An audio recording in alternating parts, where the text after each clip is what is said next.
Welcome to Not Milk Never Milk. Subscribe if you're lactose intolerant. In this video, I will explain how to play Subway Surfers with your friends. To begin, you'll need to connect your game to a social platform. Open the game settings and look for options to link your account with Facebook, or use Game Center for Apple devices or Google Play Games for Android. This simple action unlocks the ability to see your friends' progress and scores, setting the stage for some friendly competition. Once connected, you can dive into the competitive spirit. Navigate to the top run or friends section within the game.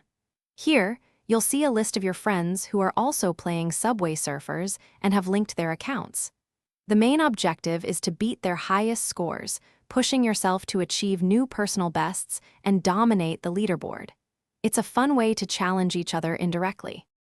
Beyond the regular leaderboards, Subway Surfers frequently hosts special events and challenges.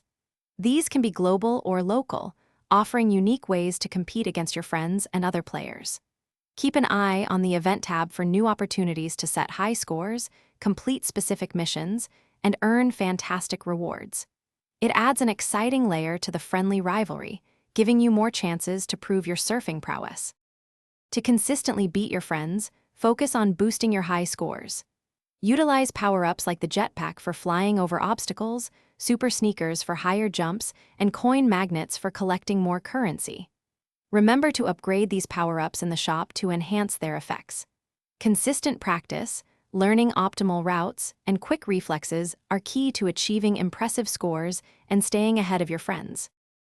Thanks for watching. If this was helpful, leave a like and consider subscribing. See you next time.